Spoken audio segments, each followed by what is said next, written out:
बोलिए प्रेम से श्री सद्गुरु महाराज की जय। श्री सद्गुरु महाराज की जय। श्री सद्गुरु महाराज की जय। नमामि अमित ज्ञान रूपं कृपालं अगम बोधदाता सुबुद्धि निधि विशालम् क्षमाशीलयति धीर गंभीर ज्ञानम् धर्म कील गृहधीर समधीर ध्यानम् जगत त्राणकारी अघारी उदारम् भगत प्राण रूपं दयागुण अपारम् नमो सतगुरुम ज्ञान दाता सुस्वामी नमामि नमामि नमामि नमामि नमामि नमामि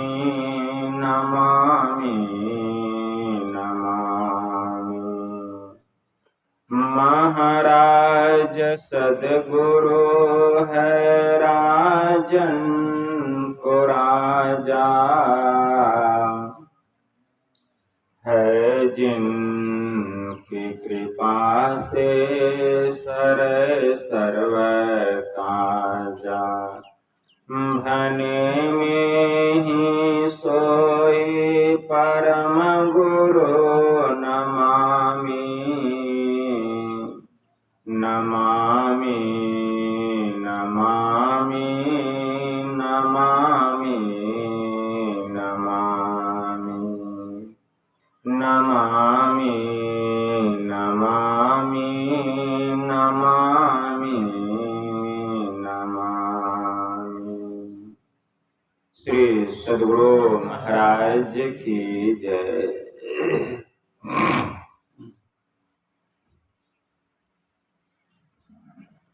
अव्यक्त रूप में प्रातः स्मरणीय अनंत श्री परम विभूषित परमाराध्य संत सद्गुरु महाराज के पावन कमल चरणों में बारंबार नमन।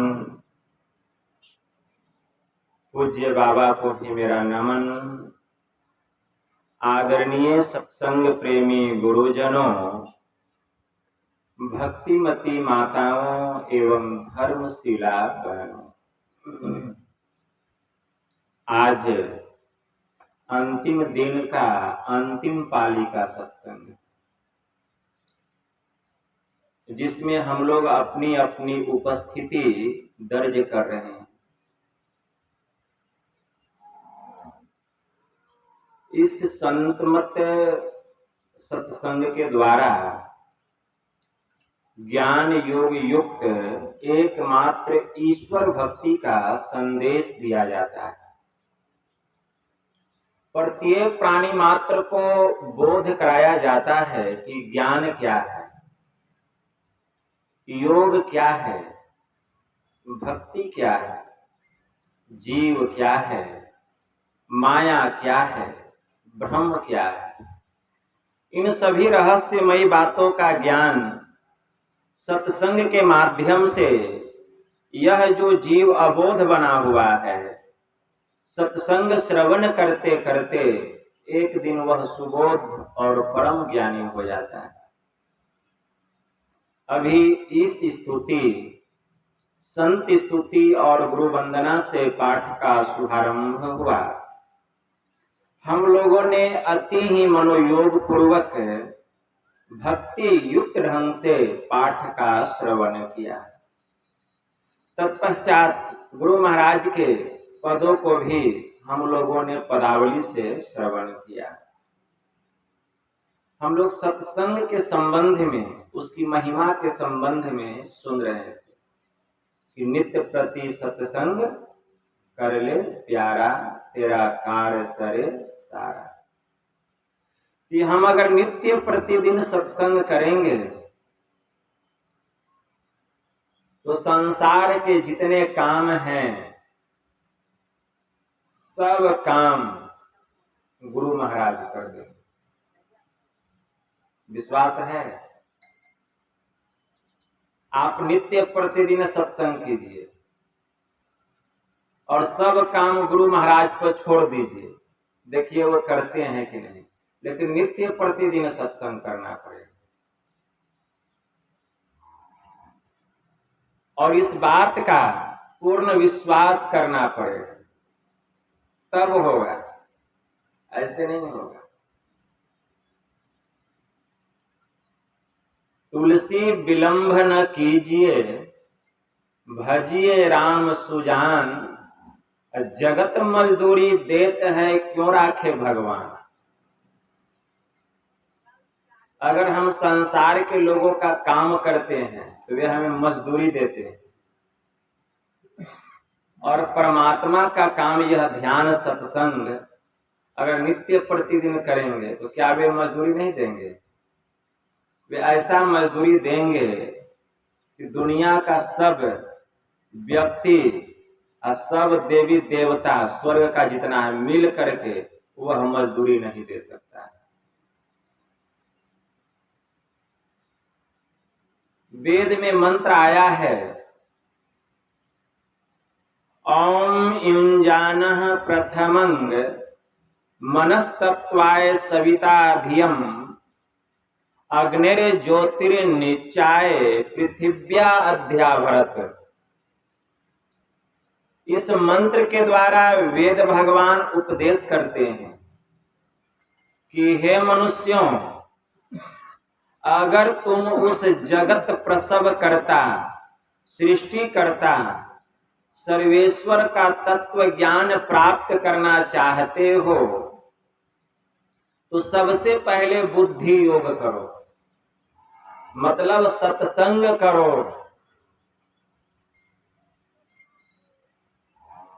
फिर मानस योग करो तथा अग्नि की ज्योतियों को एक करके, अग्नि की ज्योतियों को एक करके कहाँ स्थिर करो? वेद भगवान कह रहे हैं कि अग्नि की ज्योतियों को एक करके, अग्निर ज्योतिर्निचाय पृथिव्या अध्याभरत, उसके केंद्र पर केंद्रित करो। पिंड और ब्रह्मांड की जहां हद मिली है, तो अग्नि की ज्योतियों को एक करके योग हृदय में उसको स्थिर करना है। एक समय का प्रसंग है, एक बार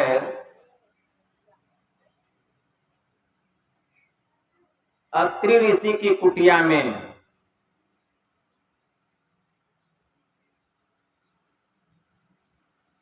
याज्ञवल्क्य जी महाराज पधारते हैं और अत्रि मुनि उनसे जिज्ञासा करते हैं कि हे याज्ञवल्क्य जी महाराज, मैं यह जानना चाहता हूं कि वह जो अनंत और अव्यक्त आत्मा है उसको हम कैसे जानें।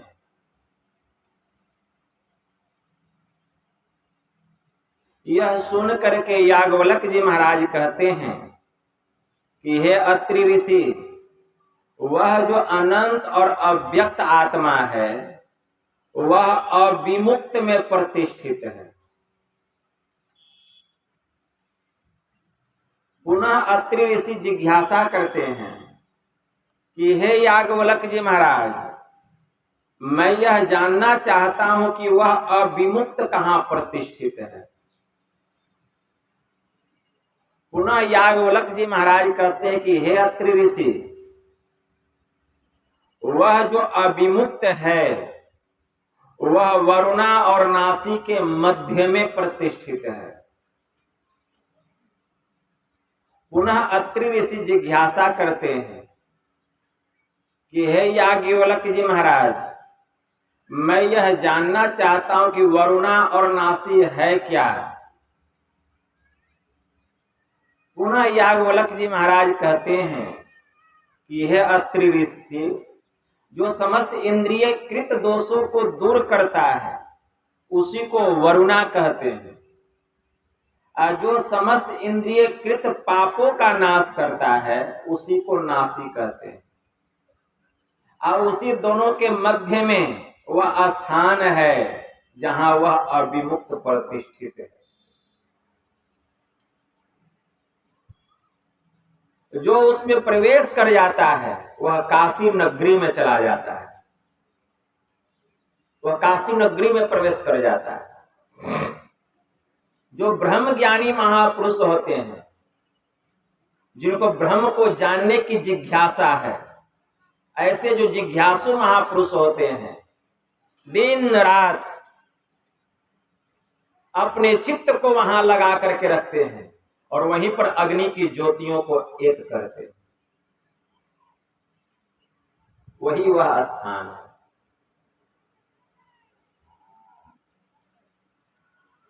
भगवान शिव जी ने माता महेश्वरी से कहा कि हे देवी, इंगला भगवती गंगा, पिंगला जमुना नदी, इंगल पिंगल योर मध्य सुषुमना च सरस्वती, त्रिवेणी संगमो यत्र तीर्थराजः सह उच्यते, तत्र स्नानं प्रकुर्वृत सर्व पापैः प्रमुच्यते। कि हमारी जो बाईं आंख है, इससे जो दृष्टि की धार निकल रही है, इसको इंगला नाम की नारी कहा गया। हमारी जो दाहिनी आंख है, इससे जो दृष्टि की धार निकल रही है, इसी को पिंगला नाम की नारी कहा गया। और इन दोनों के मध्य में जो स्थान है उसी को सुषुमना अर्थात सरस्वती नदी की संज्ञा दी गई। और इन तीनों नदियों का जहां मिलन हुआ है, त्रिवेणी संगमो यत्र तीर्थराजा स उच्यते, तत्र स्नानं प्रकुर्वृत सर्व पापैः प्रमुच्यते। अर्थात इन तीनों नदियों का जहां मिलन हुआ है, त्रिवेणी, उसी को तीर्थों का तीर्थराज उसी को कहा गया। जो उस तीर्थराज में एक बार डुबकी लगा लेता है, जो उस त्रिवेणी में एक बार डुबकी लगा लेता है, वह सभी पापों से सदा के लिए मुक्त हो जाता है।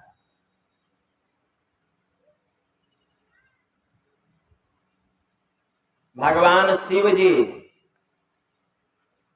योग शिखोपनिषद में ब्रह्मा जी को कहते हैं, एकोतरम नाडी शतम तासम मध्य प्रास्मृता,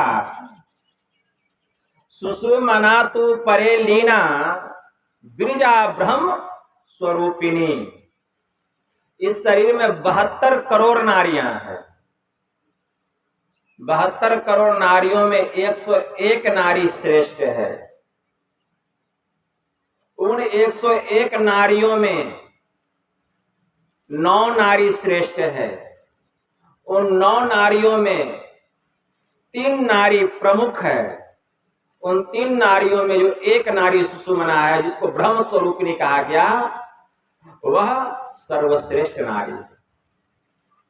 उसके संबंध में भगवान शिव जी ने कहा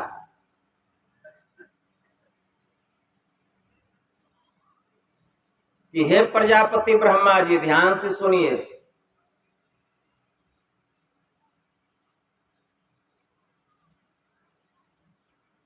उस नारी को जानता है, जो सुषुम्ना को जानता है,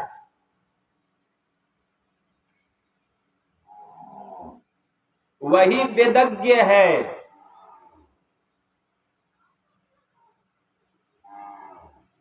इंगला तिष्ठति वामेन पिंगला दक्षिणेन तो तयोर मध्ये परम स्थानम यस्वेद स वेदवित। अर्थात हमारी जो बाईं आंख है, इससे जो दृष्टि की धार निकल रही है, इसको इंगला नाम की नारी कहा गया है।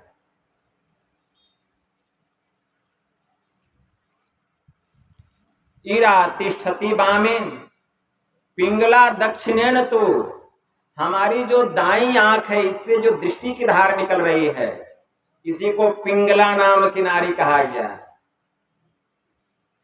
तयोर मध्य परम स्थानम यस्वेद स वेदवितः, और इसके मध्य का जो स्थान है, उसको जो जानता है।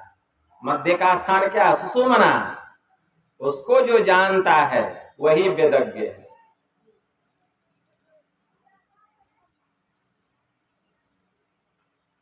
जो वहां क्षण भर भी अपने मन को लगा करके रखता है, तो भगवान शिव जी ने कहा, गंगायम सागरे स्नात्वा नत्वा च मणिकर्णिकाम मध्य नारी विचारस्य क्लाम नारहंति षोडशीम। गंगा सागर में जाकर के जो स्नान करता है, बहुत लोग कहते हैं सारे तीर्थ बार बार, गंगा सागर एक के बार। तो भगवान शिव जी ने कहा, गंगा सागर में जाकर के जो स्नान करता है, गंगायम सागरे स्नात्वा नत्वा च मणिकर्णिकाम। और काशी नगरी में एक घाट है, उसका नाम है मणिकर्णिका घाट। उस घाट में जाकर के जो डुबकी लगाता है, और देवालय में, शिवालय में जाकर के, धामों में जाकर के देव मूर्तियों का दर्शन करता है, उसका जो फल है वह मध्य नारी सुषुम्ना ध्यान के विचार फल के बराबर भी नहीं है। विचार फल के बराबर भी नहीं। विचार कीजिए,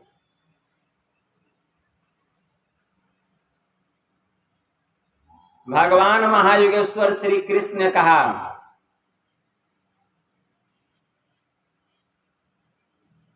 तपे द्वर्ष सहस्त्राणि एक पाद स्थितो नरः एकस्य ध्यान योगस्य कलाम नारहंति षोडशी। जो एक पैर पर खड़ा होकर 1000 वर्ष तक तप करता है,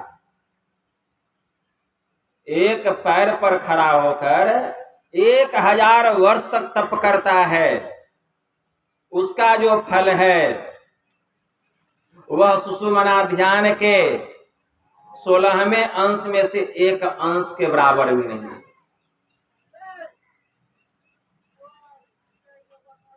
उस ध्यान योग के बराबर नहीं है। एकस्य ध्यान योगस्य कलाम नारहंति षोडशी। ब्रह्म हत्या सहस्त्राणि भ्रूण हत्या शतानि च एतानि ध्यान योगस्य दहत्य अग्निरिवेंधनम।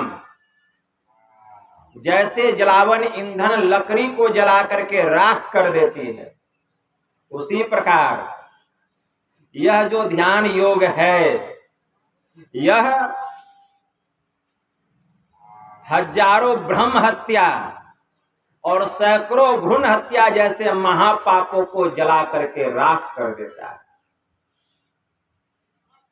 लेकिन उसमें अपने को प्रतिष्ठित करेंगे तब। इसीलिए भगवान शिव जी ने कहा, सुषुम्नेव सदा गोष्ठीम यह कश्चित कृते नरः सह सर्व पापेभ्यः मुक्तः निःश्रेयस्माप्नुयात्। जो नर सुषुम्ना में सदा सभा करता है, सदा बैठक करता है, वह समस्त पापों से मुक्त होकर वह परम कल्याण को प्राप्त करता है। भगवान शिव जी कह रहे हैं, सुषुम्नायम यदा योगी क्षणे कंपि तिष्ठति। सुषुम्नायम यदा योगी क्षणार्धमपि तिष्ठति। सुषुम्नायम यदा योगी सुनलग्नो लवनाम्बुवत। सुषुम्नायम यदा योगी लीयते क्षीरनिर्वत। भिद्यते च तदा ग्रंथि छिद्यन्ते सर्व संशया। क्षीयन्ते प्रमाकाशे ते यान्ति प्रमाम गतिम। भगवान शिव जी ने कहा, यह ब्रह्मा जी, सुषुम्ना में जब जोगी एक क्षण भी ठहरता है, सुषुम्ना में जब जोगी आधा क्षण भी ठहरता है, सुषुम्ना में जब जोगी नमक और पानी के समान घुल जाता है, सुषुम्ना में जब जोगी दूध और पानी के समान मिल जाता है, तो परिणाम क्या होता है? भिद्यते च तदा ग्रंथि छिद्यन्ते सर्व संशया। उसकी हृदय ग्रंथि का भेदन होता है। इस स्थूल शरीर से जीवात्मा चार अंतःकरण की इंद्रियों के संग मन, बुद्धि, चित्त और अहंकार के साथ निकलती है, उस सुषुम्ना में प्रवेश करती है। भिद्यते च तदा ग्रंथि छिद्यन्ते सर्व संशया। क्षीयन्ते प्रमाकाशे ते यान्ति प्रमाम गति। और वह सुरत ब्रह्म ज्योति और ब्रह्मनाद के धार को धरकर सीधे परमात्मा के परम पद को प्राप्त कर लेते। भगवान शिव जी ने कहा, देखिए कितना ज्ञान भरा हुआ है शास्त्र। शास्त्र में ज्ञान कितना भरा हुआ है, लेकिन भेद या गुप्त पाना किसी ग्रंथ से है असंभव, समझ लो किसी संत से। ज्ञान की बात, ध्यान की बात तो वेद पुराण में भरा हुआ है, लेकिन पढ़िए ज्ञान हो जाएगा। इसके लिए संतों के शरण में आना पड़ेगा, जाना पड़ेगा, तब यह ज्ञान होगा। ऐसे ज्ञान होने वाला नहीं है। शिव संहिता में मंत्र आया, शिरः कपाले रुद्राक्षरम वीवरम चिंतयेद यदा तदा ज्योतिः प्रकाशः स्याद् विद्युत पुंज संप्रभः। एतत् चिंतन मात्रेण पापानं संशयो भवेत। दुराचारो अपि पुरुषो लभते परमं पदम। भगवान शिव जी माता पार्वती से कहेगी, हे देवी, सिरह कपाले मतलब सिर में कपाल है, जहां एक भी बाल नहीं है। यह जो 4 अंगुल का हमारा मस्तक है, इसी को कपाल कहा गया। सिरह कपाले रुद्राक्षरम, इस कपाल के भीतर में रुद्राक्ष है। इस कपाल के भीतर में रुद्राक्ष है। बहुत लोग जाते हैं गंगा, गोदावरी, कावेरी, हिमालय और रुद्राक्ष की माला लेकर के आते हैं, कहते वह असली वाला रुद्राक्ष। भगवान शिव जी कहते दुनिया का जितना रुद्राक्ष है सब नकली है। असली रुद्राक्ष इस कपाल के भीतर में, इस कपाल के भीतर में। सिरह कपाले रुद्राक्षरम वीवरम, उस रुद्राक्ष में एक महीन छिद्र है। उस रुद्राक्ष में एक महीन छिद्र, विवर है, छिद्र है। चिंतयेद यदा, जो उस छिद्र पर, जहां वह छिद्र है, इसका भेद पता है, जो गुरु से ज्ञान लिए हैं, जो वहां सदा अपने चित्त को लगा करके रखता है, उस स्थान पर सदा अपने चित्त को लगा करके रखता है, परिणाम क्या होता है? तदा ज्योतिः प्रकाश स्याद् विद्युत पुंज संप्रभः, तो वहां बिजलियों के पुंज के समान ब्रह्म ज्योति का प्रचंड प्रकाश होता है। प्रचंड प्रकाश होता है। एतत् चिंतन मात्रेण पापानां संशयो भवेत। जब प्रचंड प्रकाश होता है तो पापों का जितना समूह है सब जल करके भस्म हो जाता है, राख हो जाता है। और दुराचारो अपि पुरुषो लभते परमं पदम। हे पार्वती, कितना ही दुराचारी पुरुष क्यों न हो, वह पापों से मुक्त होकर मेरे ही परम पद को प्राप्त करता है। बहुत लोग कहते हैं हम शिव जी के भक्त हैं, हम मुर्गा खाते हैं, मांस खाते हैं, मछली खाते हैं, कैसे शिव के भक्त हैं? अरे शिव का असली भक्त वही है जो शिव की आज्ञा का पालन करता है। और शिव की आज्ञा का ही पालन नहीं करेंगे, और शिवालय में जाकर के जल चढ़ाएंगे, बेलपत्र चढ़ाएंगे, फूल चढ़ाएंगे, पान चढ़ाएंगे, बतासा चढ़ाएंगे, चंदन का टीका लगाएंगे, तो शिव जी के भक्त नहीं हो जाएंगे। शिव जी का भक्त बनने के लिए शिव जी की आज्ञा का पालन करना पड़ेगा। देखिए शिव जी क्या कह रहे हैं करने के लिए, जानते हैं यह काम करने? पता ही नहीं है कि सुषुम्ना किसको कहते हैं। ज्ञान है, कहाँ होगा ज्ञान? सत्संग में होगा। भगवान शिव सत्संग सुनने के लिए जाते थे। नीलगिरी पर्वत पर काग भुसुंडी जी महाराज का सत्संग होता था। वहां केवल पक्षीगण ही जा सकते थे, और भगवान शिव हंस पक्षी का रूप धर करके जाते थे सत्संग सुनने के लिए। क्या इस भांजपुर ग्राम की जनसंख्या इतनी ही है जो यहाँ 30-35 लोग होंगे मुश्किल से?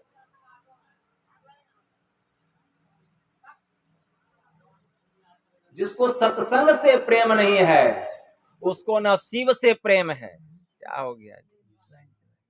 चला गया।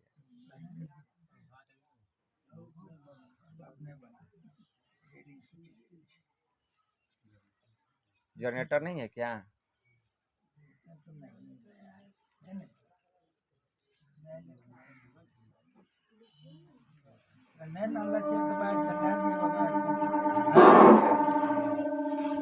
श्री सद्गुरु महाराज की।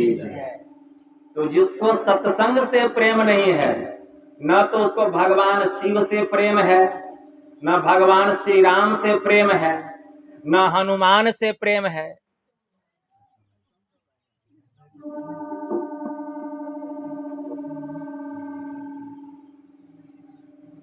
सत्संग से प्रेम होना चाहिए,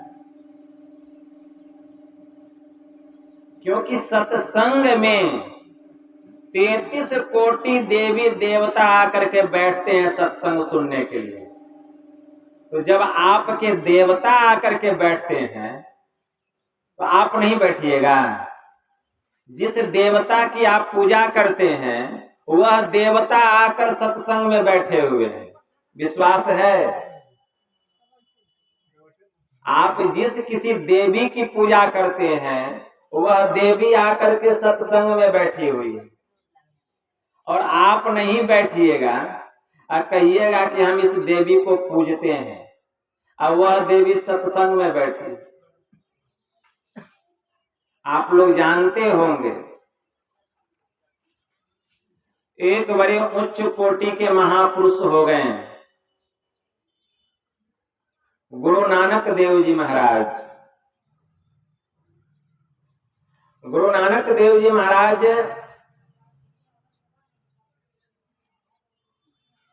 के 2 पुत्र थे,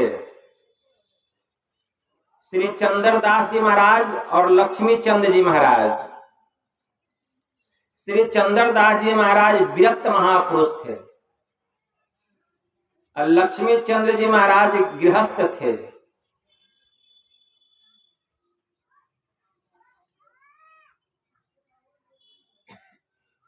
सभी के मन में इच्छा होती थी, मतलब गुरु माता के मन में इच्छा होती थी कि इनके बाद हमारे दोनों पुत्रों में से ही किसी को गुरु गद्दी का उत्तराधिकारी बनाया जाए। चलिए, लक्ष्मी चंद्र जी महाराज गृहस्थ हैं, लेकिन श्री चंद्रदास जी महाराज तो विरक्त महापुरुष हैं, कम से कम उनको बना दिया जाए।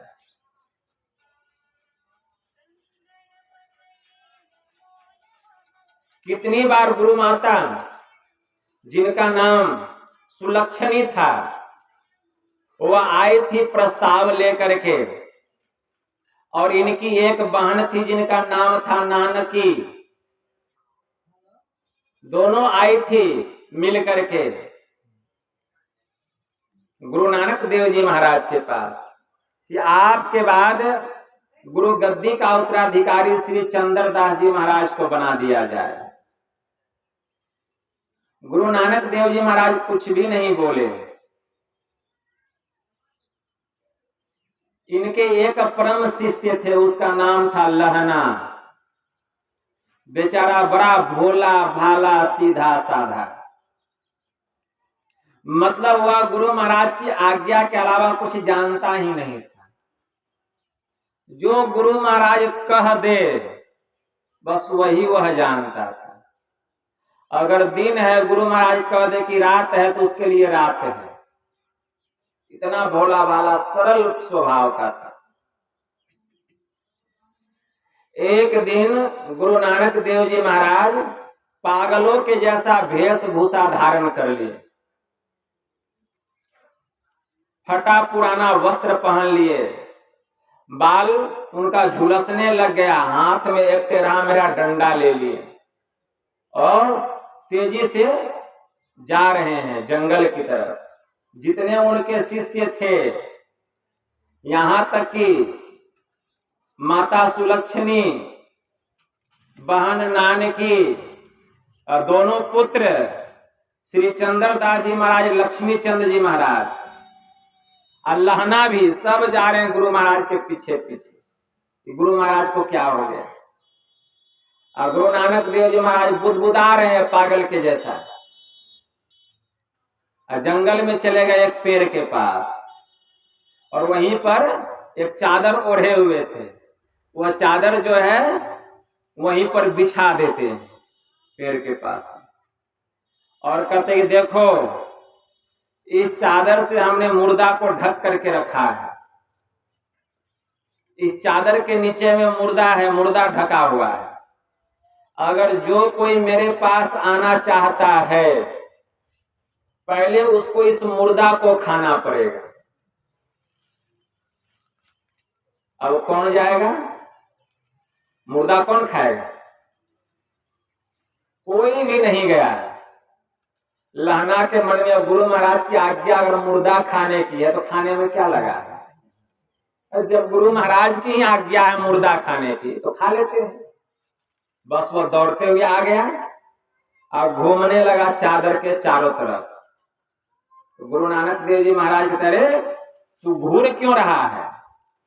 तो लहना कहता है, गुरुदेव आपकी आज्ञा का इंतजार कर रहा हूं कि इस मुर्दा को किधर से खाऊं। तो गुरु महाराज समझ गए कि यह हटने वाला नहीं है, डटने वाला है। तो गुरु महाराज कहते रहे, मुर्दा तो मुर्दा है, जिधर से खाना है उधर से खा लो। बस चादर हटाया और वहां एक कढ़ाई में शुद्ध घी से तैयार किया हुआ हलवा भरा हुआ था, वह खाने लग गया। मुर्दा समझ करके खाने लग गया। देखिए कैसा परम शिष्य था। तो जो गुरु की आज्ञा का पालन नहीं करे, वह गुरु गद्दी का उत्तराधिकारी कहां तक हो सकता है? बस गुरु महाराज लहना को लेकर के गए और अपने योग बल से उसको सिद्ध बना दिए, संपूर्ण विद्या उसको प्रदान कर दिए लहना को, और उसको गुरु गद्दी पर बैठा दिए, और उसी का नाम हुआ गुरु अंगद देव जी महाराज।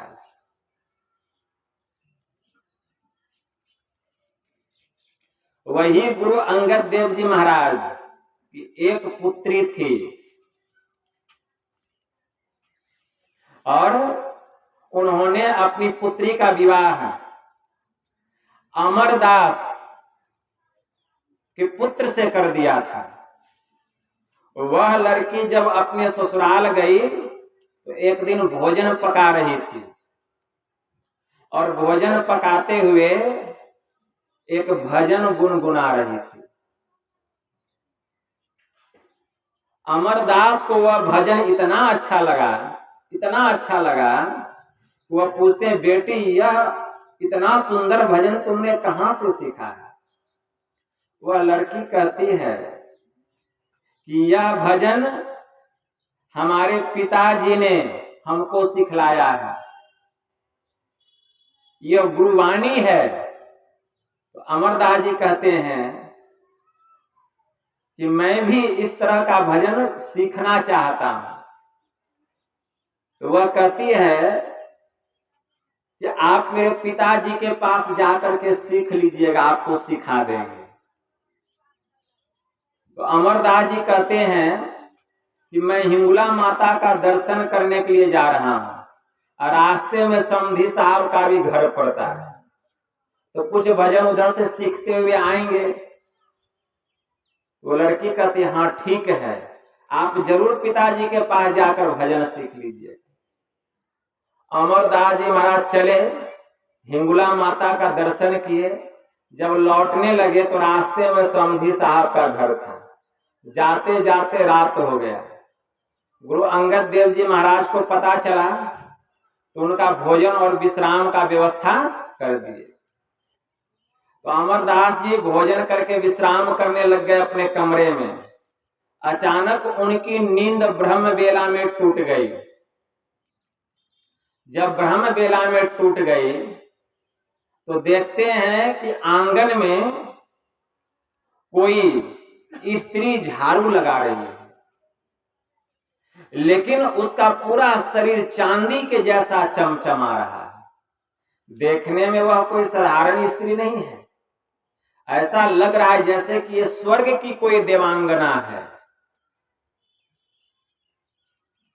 अमरदास उसके समीप जाते हैं और जाकर के पूछते हैं हाथ जोड़ करके, हे देवी तुम कौन हो और यहाँ झाड़ू क्यों लगा रही हो? वह देवांगना कहती है कि पहले यह बतलाओ कि तुम कौन हो और कहां से आ रहे हो? तो अमरदास कहते हैं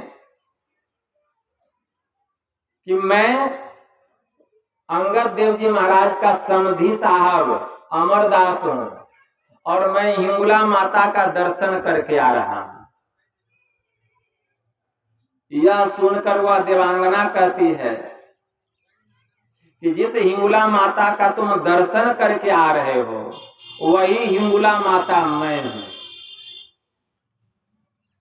हिंगुला माता मतलब जगदम्बा माता जिसको कहते हैं, वही हिंगुला माता मैं हूं। जैसे सुनते हैं वह अपना रूप दिखलाती है, एकदम चकित हो जाते हैं, आश्चर्यचकित हो जाते हैं, उनके चरणों में गिर जाते हैं। कहते माँ तुम यहाँ और झाड़ू लगा रही हो? तो हिंगुला माता कहती है, अरे मूर्ख, यहाँ मैं क्या झाड़ू लगाऊंगी? स्वर्ग में देवी देवताओं का नंबर लगा हुआ है यहाँ झाड़ू लगाने के लिए। वह तो संजोग ऐसा था कि आज मेरी बारी थी जो कि तुझे मेरा दर्शन हो गया। जानते हो क्यों? क्योंकि जिसको तुम अपना समधी साहब कह रहे हो, ये अंगद जी मेरे समधी साहब हैं। अरे मूर्ख, ये उच्च कोटि के परम संत हैं, सदगुरु हैं, ये साधारण पुरुष नहीं है। अगर ऐसे महापुरुषों के चरणों की धूलि तुझको मिल जाए तो तेरा परम कल्याण हो जाए।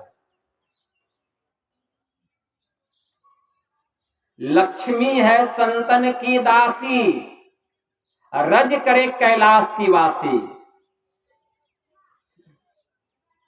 हम लोग यहां आती हूं और अपने भाग्य को आजमा करके जाती,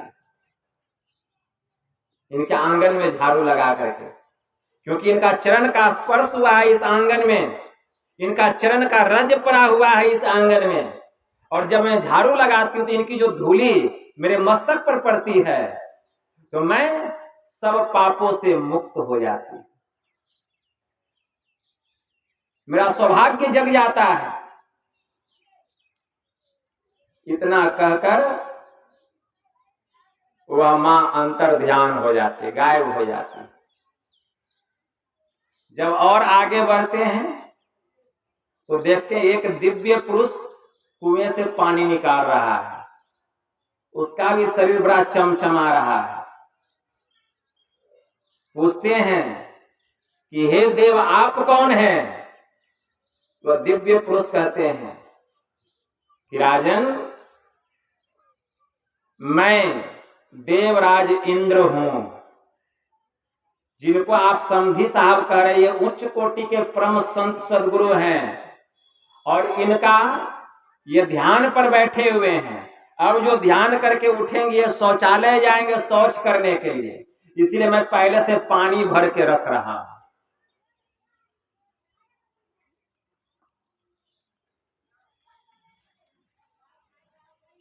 कोटि है विष्णु, संत पलटू साहब ने कहा, कोटि शिव जहां खड़े हैं, कोटि ब्रह्मा जहां कहे बानी, कोटि देवी जहां खड़ी है चेरियां, कोटि सहस्र मर्म न जानी, कोटि आकाश पतालहु कोटि, कोटि पंडित सो कोटि ज्ञानी, दास पलटू कहे बड़े दरबार में, अरे इंद्र है कोटि जहां भरे पानी।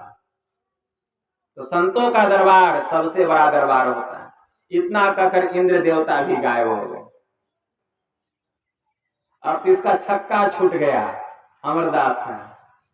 वे दौड़ते हुए आते हैं गुरु अंगद देव जी महाराज के कमरे में, देखते हैं गुरु महाराज बैठ कर ध्यान कर रहे हैं समधी सा। बस झट से उनका चरण पकड़ लेते हैं गिर करके। अब तो ध्यान टूटने का समय भी हो गया था, ध्यान टूट जाता है। देखते हैं कि चरण पकड़े, कहते समधी साहब यह आप क्या कर रहे, चरण छोड़िए। अमरदास जी कहते हैं नहीं, अब आज से मैं आपका समधी नहीं, अब आज से आप मेरे गुरु और मैं आपका शिष्य। विचार कीजिए,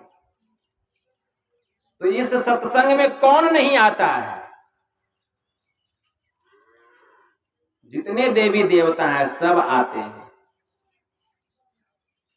जो सत्संग करता है सब देवी देवता उस पर प्रसन्न होकर के रहते, कोई रुष्ट कोई नाराज नहीं होते, कोई नाराज नहीं होते। इसीलिए नित्य प्रतिदिन सत्संग करना चाहिए, नित्य प्रतिदिन ध्यान करना चाहिए, अगर ज्ञान को प्राप्त करना चाहते हैं, क्योंकि बिना सत्संग का ज्ञान होता नहीं है, और बिना ज्ञान का ध्यान होता नहीं है, और बिना ध्यान की मुक्ति मिलने वाली नहीं। धर्म ते वीरति योग ते ज्ञाना, अज्ञान मोक्ष प्रद वेद बखाना। ज्ञान जो है मुक्ति को देने वाला है।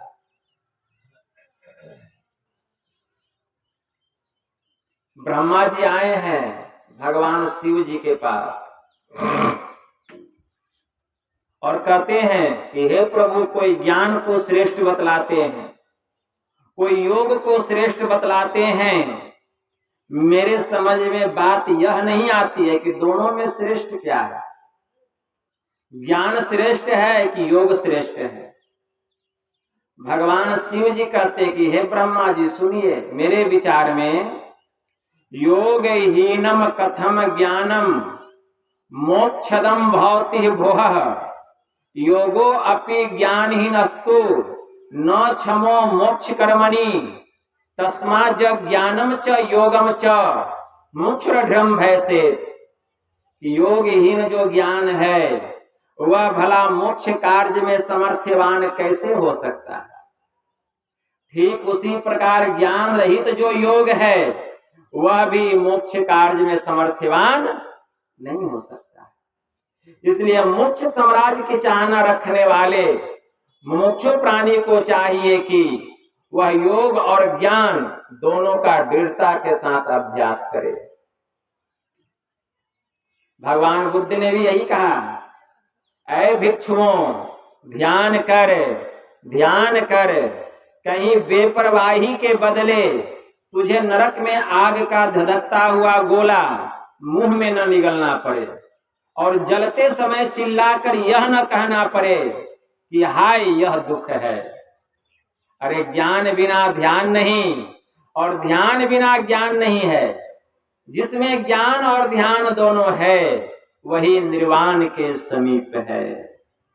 और उन्होंने यह गाथा कही, नथी झानम अपयस पैया, नथी अझायतो यम ही झान अच पैया, च सवे निब्बान संति के। प्रज्ञा विहीन को ध्यान नहीं होता, ध्यान नहीं करने वाले को ज्ञान नहीं होता। जिसमें ज्ञान और ध्यान दोनों है वही निर्वाण के समीप है। इसीलिए ज्ञान और ध्यान दोनों की आवश्यकता है। और इन दोनों को पाने के लिए क्या करना पड़ेगा? सत्संग। क्योंकि जब तक सत्संग नहीं करेंगे ज्ञान नहीं होगा, और जब तक ज्ञान नहीं होगा तो ध्यान भी। ज्ञान दो तरह से होता है, इसको खूब याद रखिए। एक होता है सुनकर, जिसको जानकर कहा गया। तो सुन करके जो ज्ञान होता है उसको अधूरा ज्ञान कहा गया। सुन करके जो ज्ञान हुआ तो हम ध्यान किए, ध्यान करने के लिए बैठे, और ध्यान करने के बाद जो ज्ञान होगा वह पहचान करके ज्ञान होगा। पहचान करके जो ज्ञान होगा उसी को पूरा ज्ञान कहा गया। इसलिए दोनों में बड़ा अन्योन्य आश्रय संबंध है। ज्ञान और ध्यान में दोनों एक दूसरे का पूरक। बिना ज्ञान का ध्यान नहीं है, बिना ध्यान का ज्ञान है।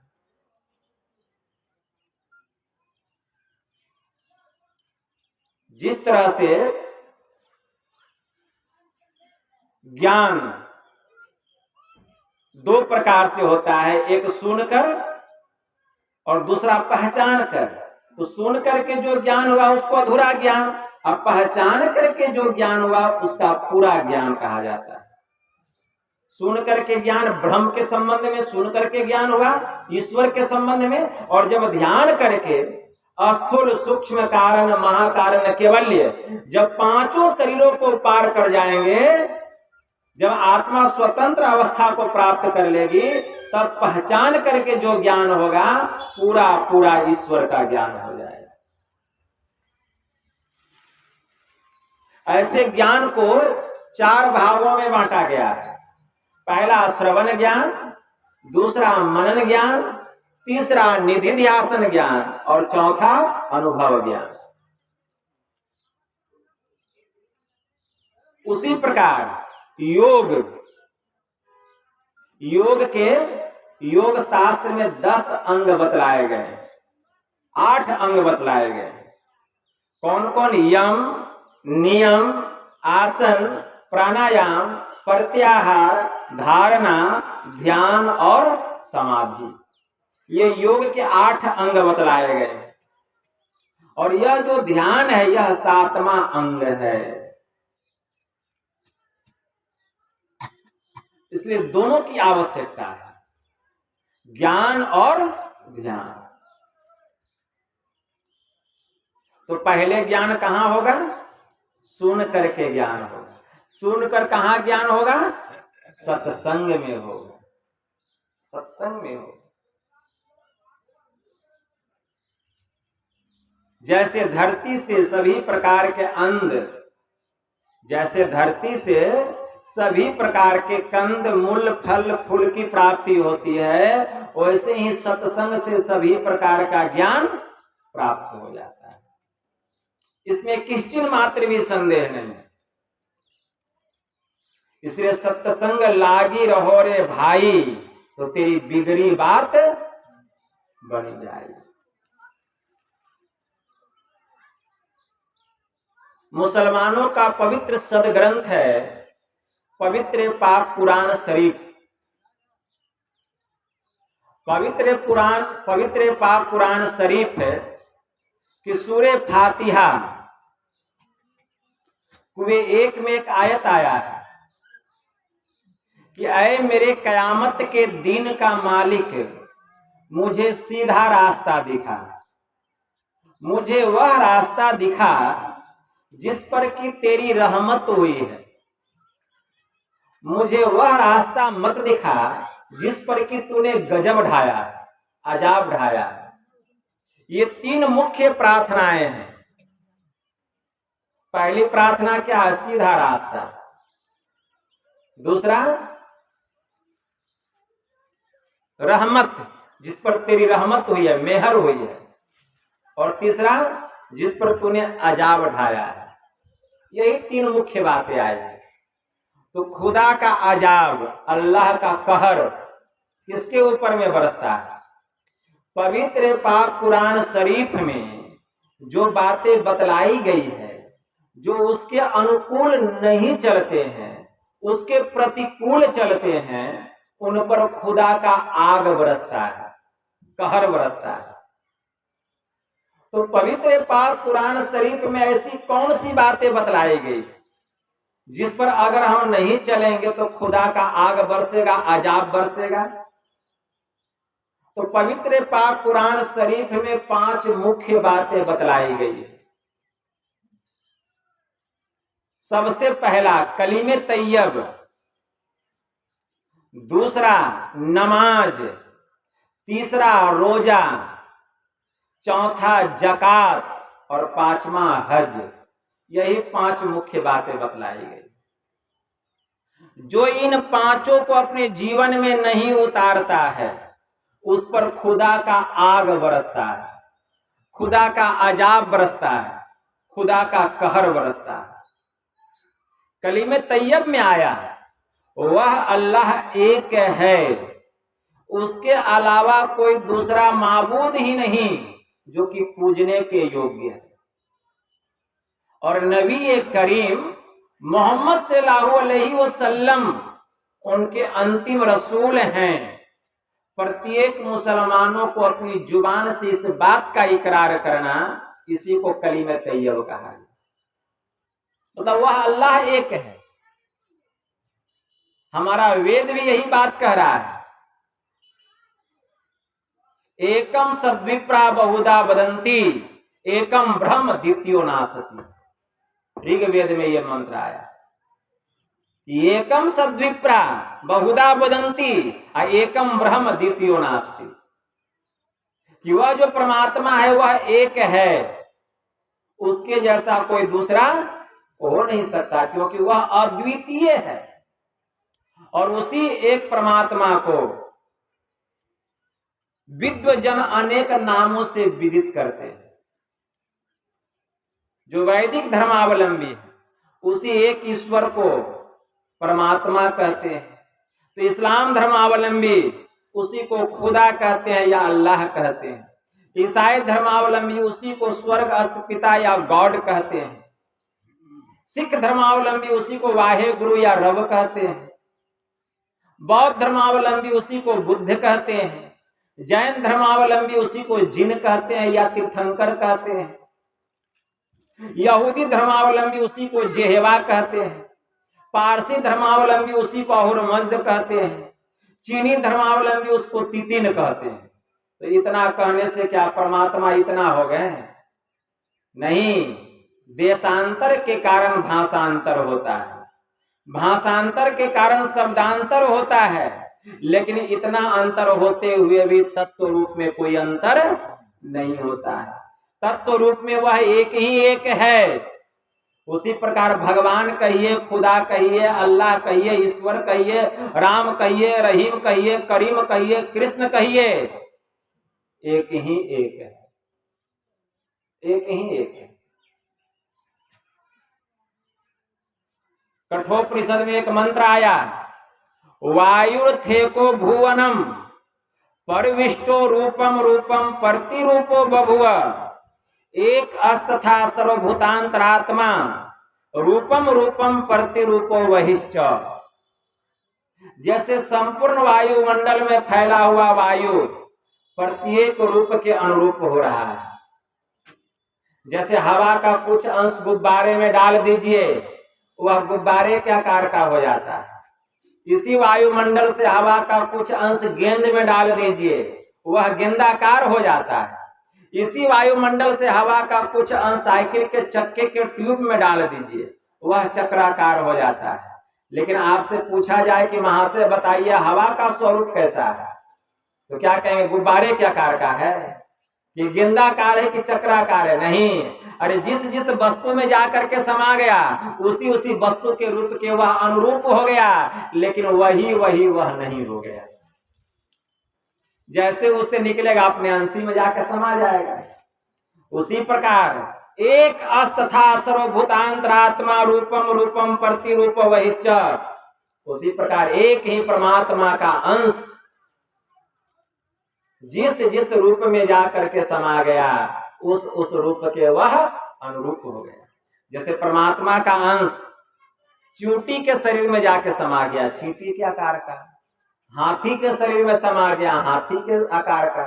गधा, गाय, कुत्ता, बिल्ली के शरीर में समा गया, उसी के आकार का। मनुष्य के शरीर में आके समा गया, मनुष्य के आकार का। देवी देवता के शरीर में जाके समा गया, उसी के आकार का। तो क्या परमात्मा गधा, कुत्ता, गाय, बिल्ली, देवी देवता, मनुष्य हो गए? नहीं। अरे वह तो जिस जिस रूप में जाकर के उनका अंश घुस गया उसी उसी रूप के अनुरूप हो गया, लेकिन वही वह नहीं हो गए। लेकिन हम लोग वही मान लेते हैं। भगवान महायोगेश्वर श्री कृष्ण ने क्या कहा गीता में अर्जुन से कि हे अर्जुन, अव्यक्तम व्यक्ति मापनम माम बुद्धयः परम भावम जानान्तो ममा वयम नूतमम। हे अर्जुन, यद्यपि मैं अव्यक्त हूं, लेकिन मूर्ख लोग, अज्ञानी लोग मुझे शरीरधारी समझते हैं। लेकिन यह बात सत्य नहीं है। जो मेरा अव्यक्त स्वरूप है वही सत्य है। उसको जो जानता है वही मुझको पहचानता है। और हमारे गुरु महाराज ने क्या कहा जानते हैं? सुनिए, भिन्न भिन्न इष्टों के पूजने वाले के भिन्न भिन्न इष्ट देव होते हैं। और भिन्न भिन्न इष्ट देवों के भिन्न भिन्न नाम रूप होने पर भी सबकी आत्मा अभिन्न होती है। कोई गणपति भक्त होते हैं, कोई शिव भक्त होते हैं, कोई दुर्गा काली के भक्त होते हैं, कोई हनुमान के भक्त होते हैं, कोई सूर्य के भक्त होते हैं, कोई गुरु के भक्त होते हैं। लेकिन भक्त की भक्ति तब तक पूर्ण नहीं होती है जब तक कि वह भक्ति करके अपने इष्ट के स्वरूप को न जान ले। जब भक्त भक्ति करके अपने इष्ट के स्वरूप को जान लेता है तब वह यही कहता है, जो दुर्गा का स्वरूप है वही काली का स्वरूप है, वही ब्रह्मा विष्णु शिव का स्वरूप है, वही हनुमान का स्वरूप है, वही मेरा स्वरूप है, वही मेरे गुरु का स्वरूप है, वही ब्रह्म का भी स्वरूप है। तो स्वरूप तो एक ही है, लेकिन रूप में भिन्नता है, स्वरूप में भिन्नता नहीं है। इसीलिए स्वरूप को जानिए। जब तक स्वरूप का ज्ञान नहीं होगा इस भ्रम में हम पड़े रहेंगे, हमारा भ्रम दूर होने वाला नहीं है। देव दनुज मुनि नाग मनुज सब माया विवश विचारे, तिनके हाथ दास तुलसी कहाँ पुनः पुहारे। इनके अधीन में पड़ के हम अपने स्वरूप को भूले हुए हैं। अरे जिस दिन अपना स्वरूप का ज्ञान हो जाएगा ब्रह्म के स्वरूप की पहचान हो जाएगी। इसीलिए कलीमे तैयब में आया, वह अल्लाह एक है, उसके अलावा कोई दूसरा माबूद ही नहीं जो पूजने के योग्य। दूसरी बात, नमाज। प्रत्येक मुसलमानों को दिन भर में 5 बार नमाज अदा करनी चाहिए। और जुमा के दिन मतलब शुक्रवार के दिन सभी मुसलमानों को एक साथ मस्जिद में जाकर के नमाज पढ़नी चाहिए। इससे आपस में मेल होता है। गुरु महाराज भी कहते थे कि आपस में मेल से रहो, इससे एकता होती है, मेल होता है। और तीसरा, रोजा। प्रत्येक मुसलमानों को साल में 12 महीने में 1 महीना रमजान का महीना आता है। वह रमजान का महीना बड़ा पवित्र पाक साफ महीना है, क्योंकि किसी पवित्र पाक साफ महीने में खुदा के तरफ से देवदूत हजरत जिब्राइल अलैहिस्सलाम पवित्र पाक कुरान शरीफ लेकर के उतरे थे, और नबी करीम मोहम्मद सल्लल्लाहु अलैहि वसल्लम जिस हीरा नाम की पहाड़ी की गुफा में बैठ करके इबादत करते थे, एक एक आयतों को पढ़ करके देवदूत हजरत जिब्राइल अलैहिस्सलाम ने इनको सुनाया और कहा कि आपको खुदा ने पैगंबर बनाया है ताकि आप इस ज्ञान का प्रचार पूरी दुनिया में कीजिए। और वह पाक महीना यही रमजान का महीना था। इसलिए प्रत्येक मुसलमान भाई 12 महीने में, मतलब एक साल में, यह जो एक महीना रमजान का पवित्र पाक साफ महीना आता है, दिन रात उपवास होकर के खुदा की इबादत में अपने मन को लगा करके रखते हैं। पूरा महीना खुदा की इबादत में लगा के रखते हैं। और चौथी बात, ज़कात। प्रत्येक मुसलमानों को साल में अपनी कमाई का 40वां अंश यह समझ करके दरिद्रों में, गरीबों में दान करना चाहिए कि वह अल्लाह के प्रति कुछ आत्मसमर्पित कर रहे हैं। और पांचवी बात, हज। प्रत्येक मुसलमानों को अपने जीवन में अपनी पवित्र कमाई से अपने जीवन काल में एक बार कम से कम मक्का मदीना की यात्रा अवश्य करनी चाहिए, हज करना चाहिए। यही 5 मुख्य बातें बतलाई हैं। तो जो इसके अनुकूल चलते हैं, जो इनके प्रतिकूल चलते हैं, तो उन पर खुदा का आग बरसता है। और जो इसके प्रतिकूल चलते आग बरसा, और जो इसके अनुकूल चला उस पर खुदा की रहमत होती है। जो इनके अनुकूल चलते हैं उन पर खुदा की मेहर होती है, रहमत होती है। लेकिन पवित्र पाक कुरान शरीफ की जो पहली प्रार्थना है कि ऐ मेरे कयामत के दिन का मालिक, मुझे सीधा रास्ता दिखा, वह सीधा रास्ता क्या है? वह सीधा रास्ता अंधकार से प्रकाश मंडल में जाने का।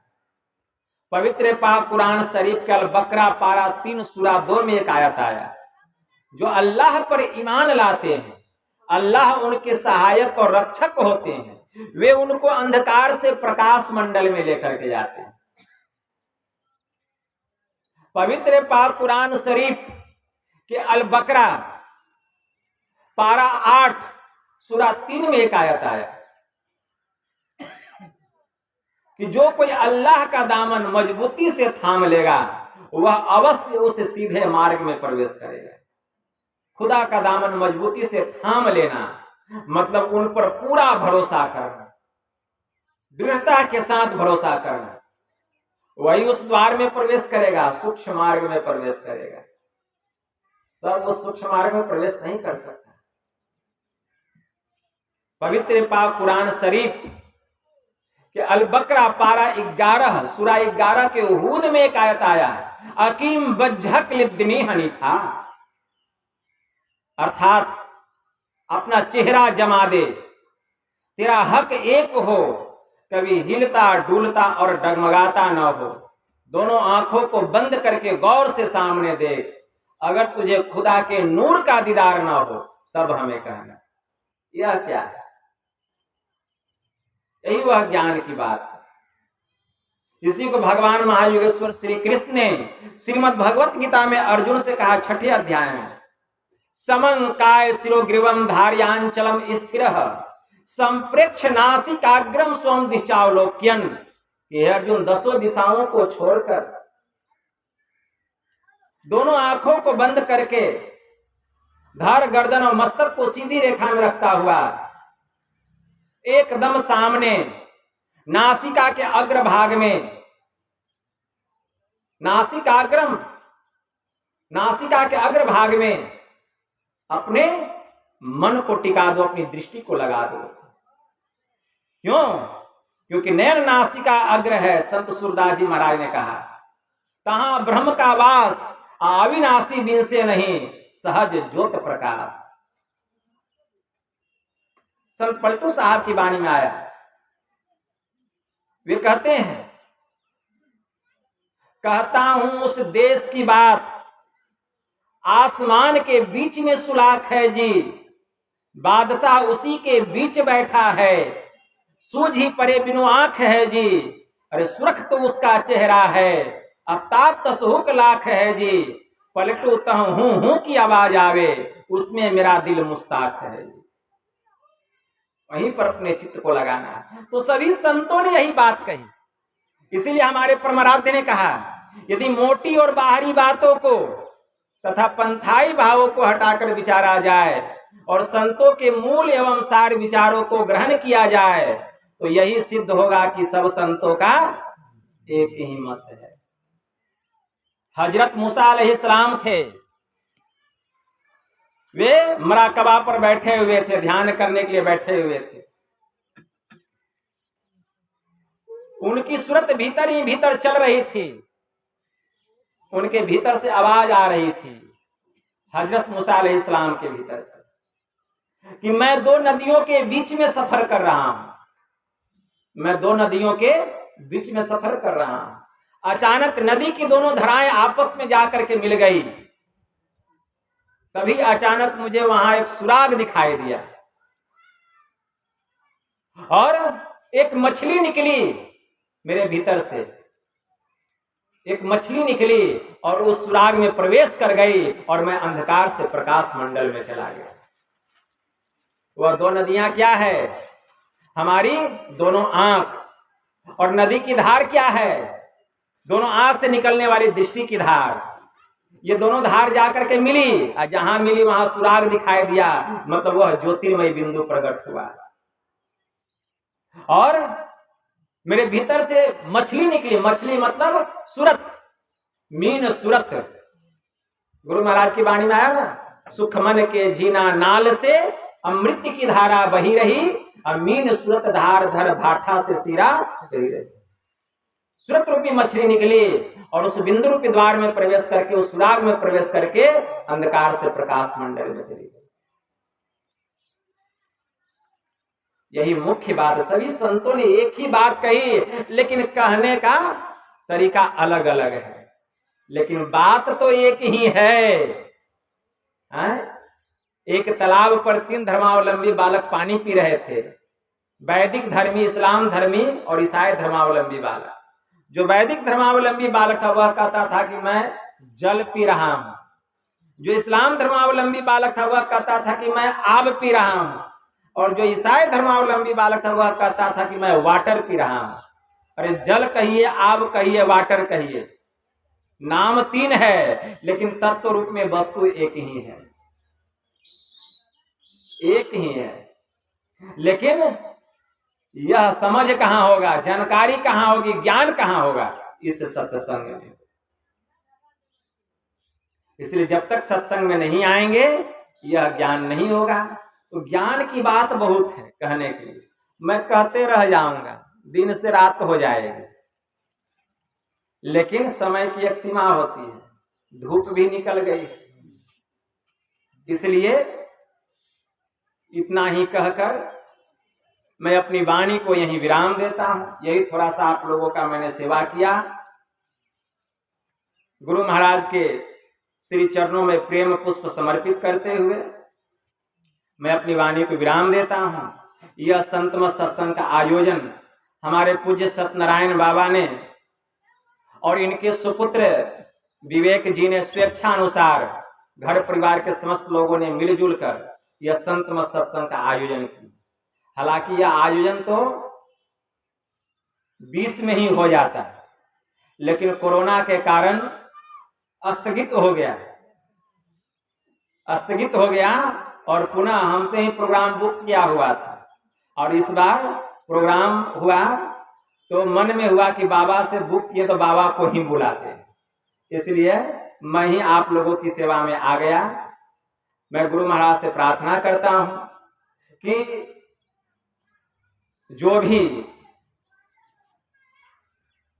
इच्छा है, चाहना है, गुरु महाराज सभी की चाहनाओं को, इच्छाओं को पूरा करे। और आप लोग जो इतना कीमती समय निकाल कर आए हैं, मैं गुरु महाराज से प्रार्थना करता हूं कि आप लोगों की ध्यान साधना में उन्नति और मन में जो कामनाएं हैं, जो इच्छाएं हैं गुरु महाराज उसको भी पूरा करें। बोलिए प्रेम से श्री सद्गुरु महाराज की जय।